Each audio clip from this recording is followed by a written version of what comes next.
Welcome to TBC news. Indiramma రాజ్యంలో దళిత బిడ్డలు సుఖంగా, సంతోషంగా ఉండాలి అని మహబూబ్ నగర్ ఎమ్మెల్యే ఎన్ఎం శ్రీనివాస్ రెడ్డి ఆకాంక్షించారు. మహబూబ్ నగర్ పట్టణ శివారులోని ఏనుగొండలో గత కొన్ని సంవత్సరాలుగా సాగు చేస్తున్న భూములపైన తమకు హక్కు ఇవ్వాలని ఎంఆర్పీఎస్ ఆధ్వర్యంలో గత కొన్ని రోజులుగా నిర్వహిస్తున్న దీక్షా శిబిరాన్ని ఆయన సందర్శించారు.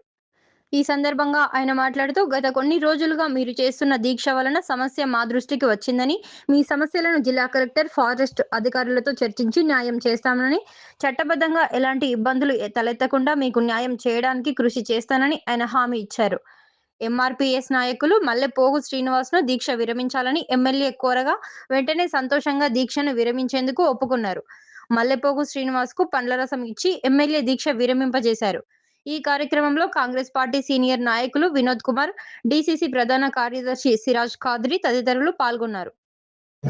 దీక్షా శిబిరంలో ఉన్న మా అక్కలు, చెల్లెండ్లు, సోదరులు, అలాగే మీ అందరికి కూడా నాయకత్వం వహిస్తూ గత కొన్ని రోజులుగా ఇక్కడ దీక్ష చేస్తున్న మిత్రులు మల్లెపోగు శ్రీనివాస్ గారు, అలాగే మా పార్టీ సీనియర్ నాయకులు, సీనియర్ అడ్వకేట్ వినోద్ కుమార్ గారు, సిరాజ్ గారు, ఇంకా వేదిక మీద ఉన్న ప్రతి ఒక్కరికి, ఎంఆర్పిఎస్ కార్యకర్తలకు అందరికీ నమస్కారం.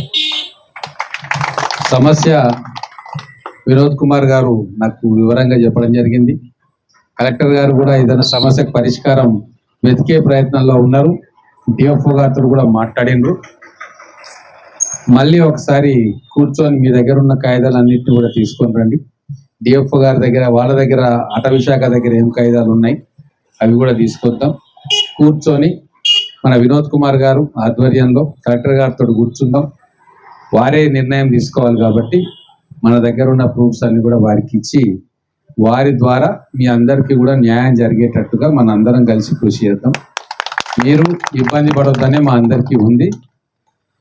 అట్లా అని చెప్పి అటవీ హక్కు చట్టాలు చాలా కఠినంగా ఉన్నాయి, మీ అందరికీ తెలుసు. కాబట్టి ఎక్కడ పొరపాటు జరిగింది, ఎక్కడ లాపర్వా అయిపోయి మీకు ఇబ్బంది అయింది అనేది కూడా మనం చూడాలా. పొరపాటు అటువైపు ఉందా, లేకుంటే మన దగ్గర కాగితాలు సరిగ్గా లేవా, ఇవన్నీ కూడా కూలంకషంగా చర్చించాలి. దానికోసం మీరు మీ సమస్యను మా అందరి దృష్టికి తీసుకురావడంలో మీరు సఫలమైంది. గత కొన్ని రోజులుగా మీరు ఇక్కడ దీక్షా శిబిరంలో వివిధ రూపాల మీ దీక్ష అందరి దృష్టికి వచ్చింది, అధికారుల దృష్టికి కూడా వచ్చింది.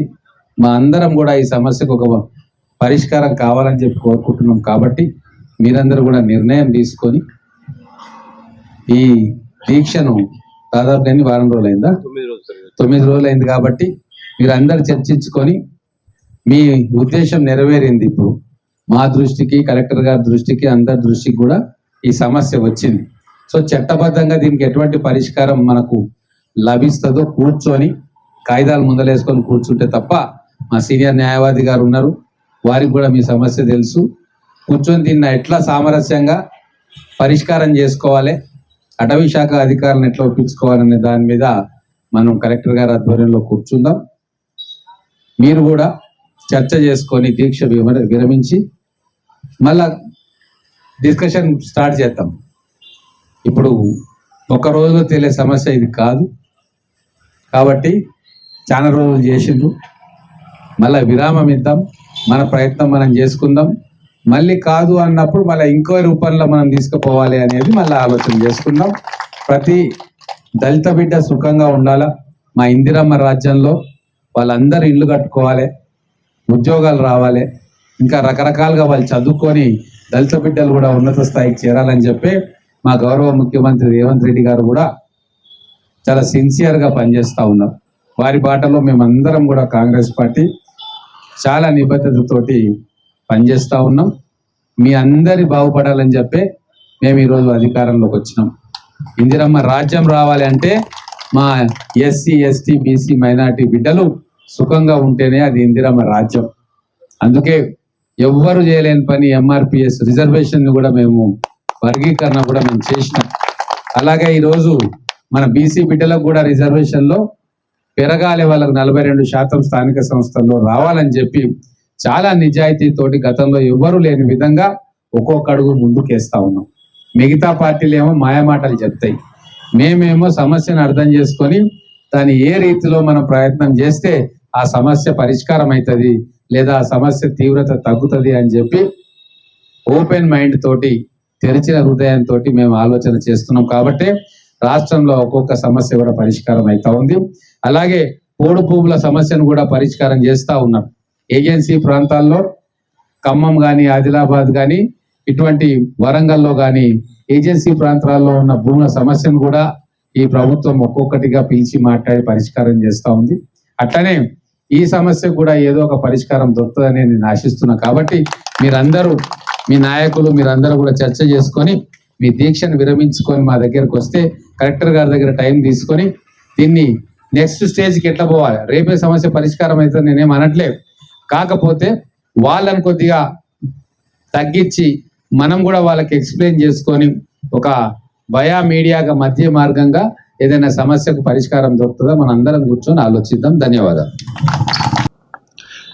గత 9 రోజులుగా మహబూబ్ నగర్ అర్బన్ మండల పరిధిలోని ఎనుగొండ శివారులో గల ప్రభుత్వ భూములను ఎనుగొండ రెవెన్యూ వార్డుకు చెందిన మాదిగలు దాదాపు 3 తరాల నుంచి ఆ యొక్క భూములను సాగు చేస్తున్నారు. వాటి సర్వే నెంబర్లు వచ్చేసి 431, 433, 431/33/1. ఇట్టి సర్వే నెంబర్ల భూములను ఈ మధ్య కాలంలో ఫారెస్ట్ అధికారులు బలవంతంగా లాక్కోవడాన్ని నిరసిస్తూ 14 తారీఖు రోజు నిరాహార దీక్షతో ప్రారంభమైన ఈ దీక్షలు రోజు ఒక రకంగా, ఒకరోజు నిరాహార దీక్ష, ఒకరోజు రిలే దీక్ష, ఒకరోజు వంట వార్పు, ఒకరోజు రాస్తా రోకో, ఒకరోజు ర్యాలీ, ఒకరోజు అంబేద్కర్ గారి విగ్రహానికి వినతి పత్రం.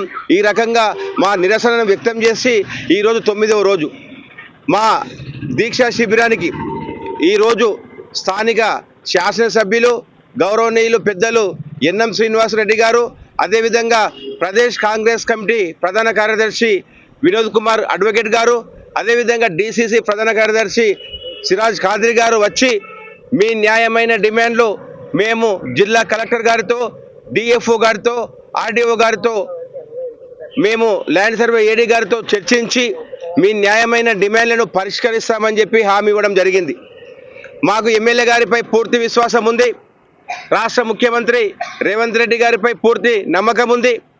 ఎందుకంటే గత 30 ఏళ్లుగా ఏబిసిడి వర్గీకరణ కోసం అనేక ఉద్యమాలు, పోరాటాలు, రాష్ట్రోగాలు, ధర్నాలు చేసి చివరకు ఆత్మ బలిదానాలు చేసుకున్న గత పాలకులు, మనువాద పార్టీలు దళితులను ఓటు బ్యాంక్ అనే వాడుకొని మా వర్గీకరణ చేయకుండా నిర్లక్ష్యం చేశారు.